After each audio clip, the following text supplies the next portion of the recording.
And first up will be Daria, although she prefers to be called Dasha. Yes, and she's quite adamant about that, by the way. Dasha, please. Wow, that was a salute. Oh, wow. She's into it. She's ready to go. This is a great team. Great characters, great gymnastics, and beautiful lines. And, of course, she has the exquisite Russian lines.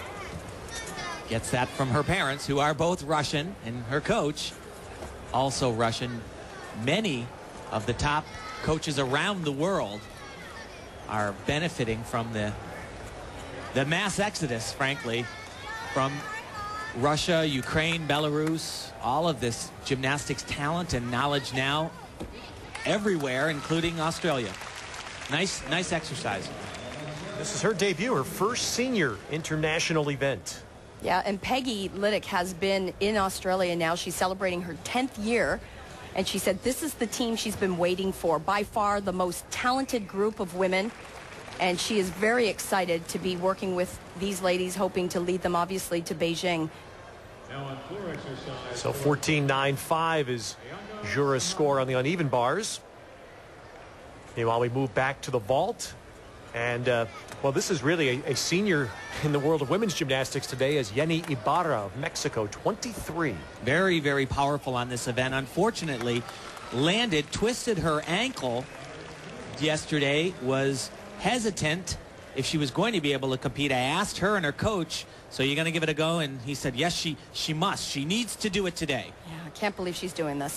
Little bit off on the run. Ow. That hurts. Whenever you see an athlete in gymnastics land with locked knees and bend over in the hips, they're really protecting their ankles. Yeah, she's not happy with that at all. This is really an event that she shines on and was hopeful to make the event finals here. It's going to be close for her. Well, what a difference a year makes. And the Athens Olympics, Monette Russo was 25th in the all-around competition. 1 year later, the World Championships in her home country of Melbourne, she was 3rd in the all-around. Yeah, I think that makes a little bit of a difference, too, having it at home. And plus, remember, she didn't have to travel anywhere. You really have huge respect for this Australian team. They actually got a big event in their home. They usually travel hours upon hours to get anywhere in the world for big events like this.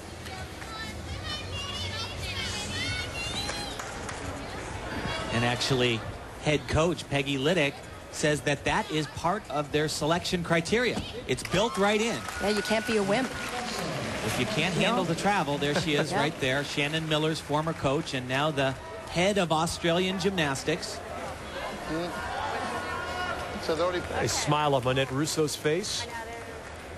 I would imagine we see so many new gymnasts. We're also seeing everyone trying to adjust routines to the new scoring system. Yeah, this is a big year. Everybody's trying to figure out where they are in the world and how they compare with everybody else. And frankly, they still don't even know. The athletes, the coaches, the judges, no one really knows what a good score is yet. Now on the floor, it's Mayu Kuroda, a 17-year-old from Japan. Not really the strongest team, Japan, but this young lady, a lot of ability, a lot of talent, like her a lot.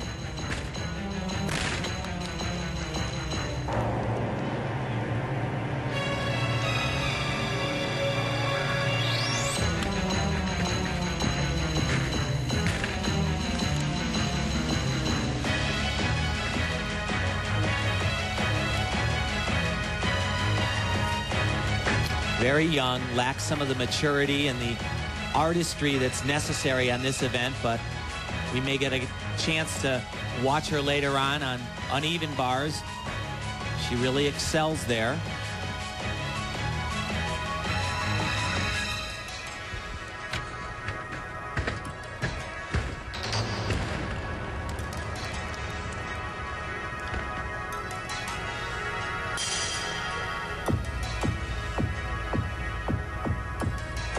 Japan has tremendous history and tradition in the sport of gymnastics. However, it is almost exclusively on the men's side. They shocked the world, regaining championship form and winning the team title at the last Olympic Games.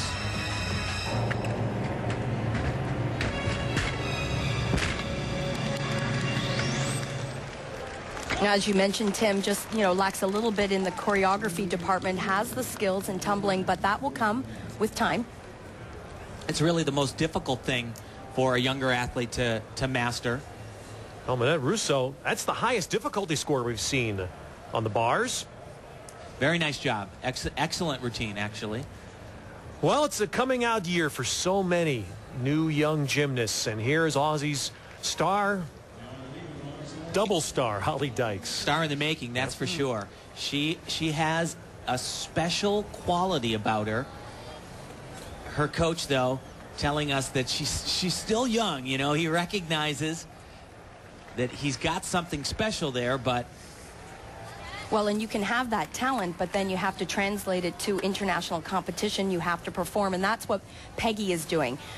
Although she's brought her here to this event, her goal is she needs to perform. She needs to prove her right. But I like that. I'll tell you, that last release that she did, she has struggled on that. A little wobble there. That is a mistake. She was supposed to continue over the bar just like that and do that pirouette. So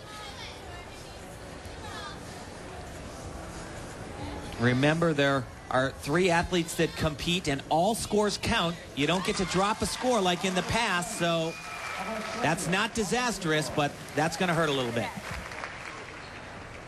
Well, and it's all part of her experience. It's all part of Holly being here and learning how to handle this type of competition. All right, so what would that be about? Well, Peggy Liddick is the head Australian coach, speaking to Nellie Kim, who is I guess the big kahuna in women's gymnastics too. And there is the mistake right there. She was supposed to pirouette over the bar. She has to repeat the element. And see, her difficulty score was much lower than Russo's.